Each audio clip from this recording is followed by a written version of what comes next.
ব্রাহ্মণবাড়িয়া জেলার কসবা উপজেলায় চান্দখলা গ্রামে পুতুল দাস নামে সনাতন ধর্মের এক যুবতী ধর্মান্তরিত হয়ে মুসলিম যুবককে বিয়ে করেছেন। পুতুল দাস টাঙ্গাইল জেলার সদর উপজেলার বিএইউ মাদ্রাসা ইউনিয়নের বেলুচিয়া গ্রামের শান্তিচন্দ্র দাস ও লাজু রানী চন্দ্র দাসের মেয়ে। গত 6 ফেব্রুয়ারি পুতুল দাস কোর্টে গিয়ে ধর্মান্তরিত হয়ে পুতুল আক্তার নাম ধারণ করে মেহেদী হাসান অপু নামে এক যুবককে বিয়ে করেন।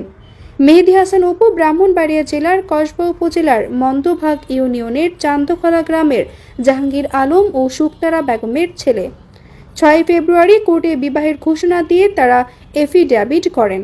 ঘোষণায় উল্লেখ করা হয়েছে তারা উভয়ই প্রাপ্তবয়স্ক ও সাবালক, ভালো মন্দ বোঝার ক্ষমতা তাদের রয়েছে। পুতুল দাস ধর্মান্তরিত হওয়ার এফিডেভিটে উল্লেখ করেছেন, জেনে বুঝে ও সজ্ঞানে তিনি হিন্দু ধর্ম ত্যাগ করে ইসলামী শরিয়া মোতাবেক ইসলাম ধর্ম গ্রহণ করে মুসলিম হয়েছেন।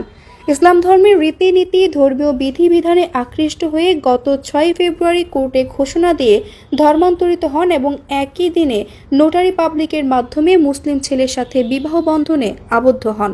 পরে ওই দিনই স্থানীয় ইমাম সাহেবের হাত ধরে পবিত্র কালেমা পড়ে ইসলাম ধর্ম গ্রহণ করেছেন এবং 2 লক্ষ টাকা দেনমোহর ধার্য রেজিস্ট্রির মাধ্যমে মেহেদী হাসান অপুকে বিয়ে করেছেন।